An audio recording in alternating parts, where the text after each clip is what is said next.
Hey folks, welcome back to another video. Today we're looking at question 501, find mode in binary search tree.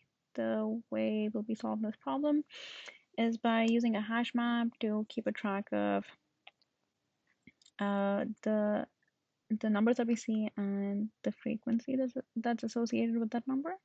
And we'll be using like a recursive method to go through all of the nodes in the tree.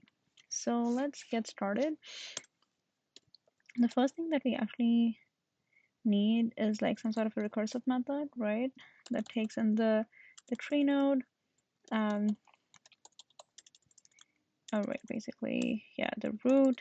And it needs like a hash map to update the frequency. So let's create that and pass that. Hash map, integer, integer. And then let's call this map. And this will be new hash map. Yeah. So let's write this recursive method first. So we're not really returning anything since all the data that we require for the rest of the solution will be in the hash map itself. So it's just going to be a return type of void, and then the name of the method is helper. We're taking in two parameters, tree node, node, and then the hash map of type integer, integer. All right, so first, with every single recursive method, you need some sort of a base condition. So the base condition here is that if node is equal to null, you would just return it as is. If not, you need to update the map. So that would be pretty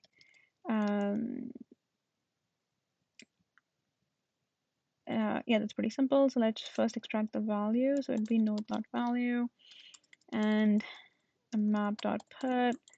You put in the value and map.get or default value or 0 plus 1. So what's exactly happening here?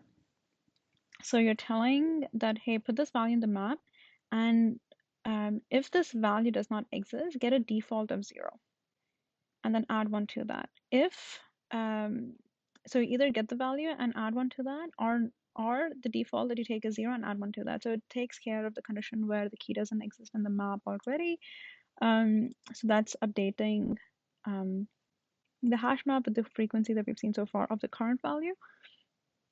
And once we are done with the current value, you just need to recursively call this method on the left and the right node. So left, and then you just pass the map, and then also the right. Node dot right, and then map. Awesome. What do we need next? Okay, so basically this will give us like a frequency map, and we come back to the main method. So basically there can be multiple elements that have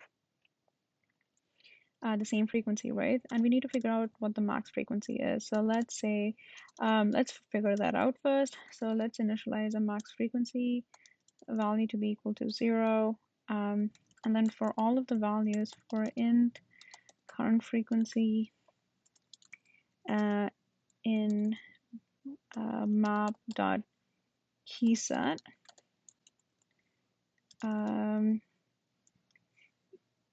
we'll use the max function to update the max value, max current value and current frequency. Yeah. So basically, once we go through this for loop, we'll have what the maximum frequency is in this given tree. And then once we have that, we need to iterate through the map again to figure out how many elements actually have the max frequency and add that to like a return object. But because we don't really know what the number of elements that have the max frequency, we'll create a list. And an array list doesn't necessarily, it's not bounded in terms of size, like we don't need to define it earlier. So that's the reason why we use an array list in the beginning. And we'll do the same thing here. So for a for loop and int key, if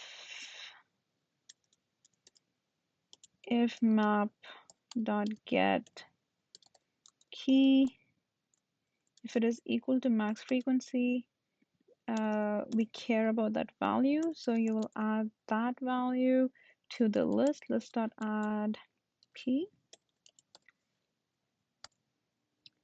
and once we have all of the values in the list, we need to add that to an integer array and then return it. And this is the easy part.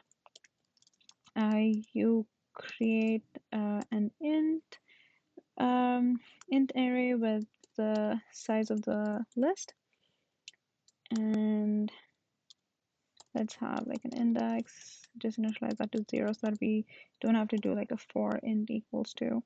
In this case, it'll just be in current value, and you're iterating through the list.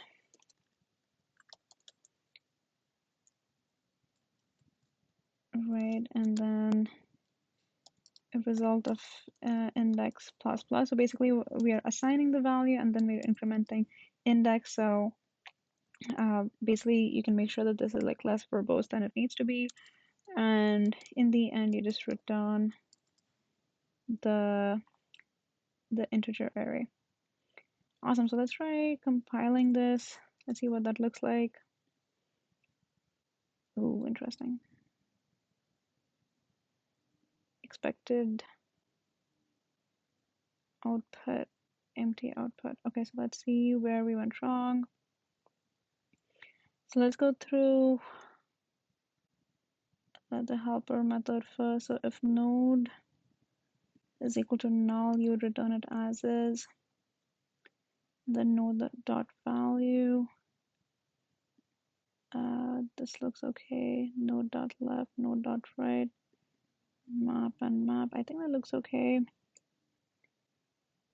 So let's go through this. So for int current frequency map dot key set. Oh right. So this is not looking at. Oh okay. So basically this is key, and int current frequency would be equal to map dot get key.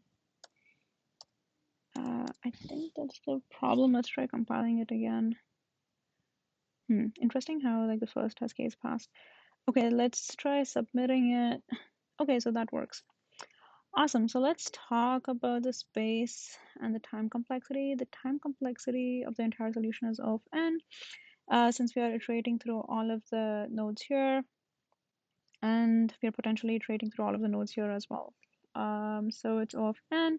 The space complexity is O of n as well, since we are using a hash map to store the number of elements and their corresponding frequencies.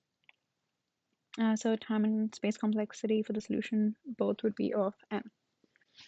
Amazing. If you have any questions about this problem, please let me know in the comments below. Don't forget to subscribe to the channel and like the video. I would really appreciate that. It keeps me motivated to make more videos. Thanks so much, and I'll see you folks soon. Peace.